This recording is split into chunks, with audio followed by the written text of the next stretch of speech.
Good morning to you. Happy Tuesday. Got a lot of updates today. Rocking the big hair today. See why my husband calls me Simba sometimes. Anywho, what is she up to now? So, mystery guest number one did weigh in yesterday at 178. So, a loss of 2 pounds. Yes. And we now have mystery guest number two and mystery guest number three. So there are people joining in with the journey of learning how to eat. I know it sounds silly. Teaching people how to eat. I had to teach myself how to eat. Today we want everything fast, cheap, and easy. Not working out very well for us, is it? So the main concern with my taking on people is to learn how to eat. The art of preparing your own food is lost. And I want to get back to that. It builds character. Just like when you first learn your job. You're going to stumble, you're going to fall, you're going to make mistakes. But the best part of that is that you have to clean up whatever you do. So it's building character. It's teaching you skills for the future. So by taking the time to go to the store and check out the produce and check out the meats and seeing and visualizing and creating recipes that are good for you. If you're thinking that eating well means I can't have this and I can't have that and I'm never going to have another soda again, and if you're thinking about all the things you're going to miss that make you miserable, then you're not ready. The mindset into this journey of a healthy lifestyle is, what do I get to eat? It means you get to use your brain. That is a tool that we forget to use. And it's sad. It's sad, the mindless eating that we all try to do, just trying to get through. Less stress is going to make you eat healthier, but there's always going to be stress. Mystery guest number three, we had a little conversation yesterday, and when we're stressed out, we want to go to those comfort foods that make us feel good. It's our safety net. That safety net has a huge ass hole in it. And we keep falling through and hitting rock bottom. First, we spiral out of control and hit that rock bottom. And then we have to start all over again. I think we're way too hard on ourselves. I think we're not exactly sure which way to go when we're trying to move to that healthy lifestyle. It's not easy. It's not easy whatsoever, but it's worth it in the end. It gets easier, just like anything. When you learn something new, it's hard. And you don't want to fail, and you don't want to look stupid, and you don't want people to make fun of you. You can't worry about those people. You have to worry about you every single day. So mystery guest number two weighed in at a beginning weight of 168 yesterday. So we're going to track their progresses. You know, some people don't mind putting their weight out there, and some people just want to update us on how much they've lost every week.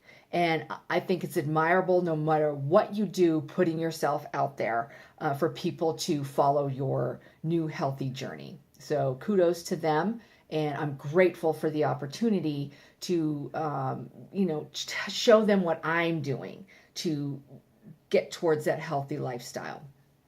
So,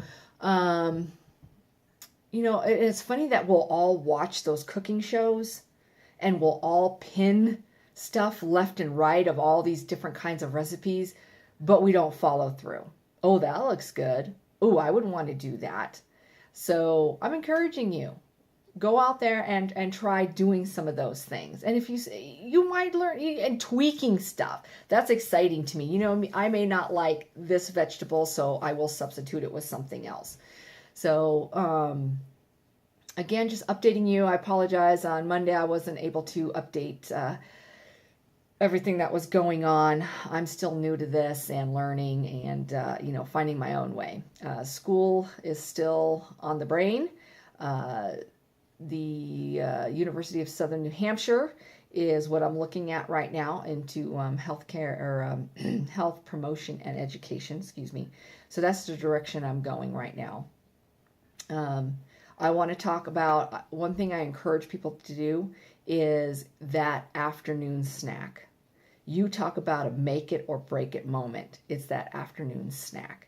Because lunch, we're usually, we're full, and by 2 o'clock, we're getting a little bit hungry, but we're not there yet. And by 3:30, 4 o'clock, you're ready to chow down everything that's in front of me. I mean, I'm literally like Jaws going in for the kill. And that's, I think, where people have the most problems is dinner time.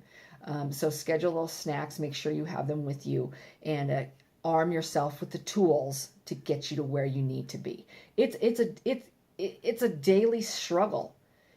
Have one meal, be in the moment. I guess is what I'm trying to say. Be in the moment of when you're eating. And don't do that mindless eating that we all fall into because we let all the stresses come in and you want to eat those feelings. And we know that doesn't work. It doesn't work. So let's start paying attention about what we're doing. And like I said, when you go to the grocery store and you see literally a sea of food, and I'm not talking about all the junk that's in the middle. No. Mystery guest number 1 pointed that out, that they found themselves going around the outside of that middle section, because in the middle section is boxes and cans and frozen just crap.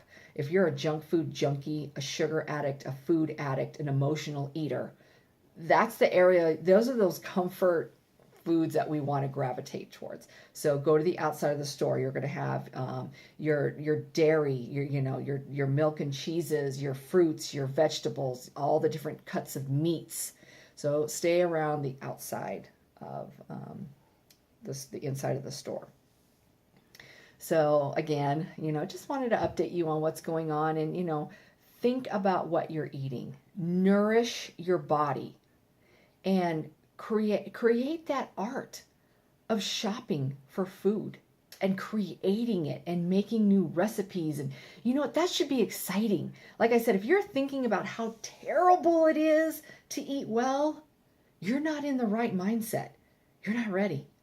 But if you start thinking of all the positive things that are going to happen, and we all know when we start eating clean, how good we feel, and then we sabotage it.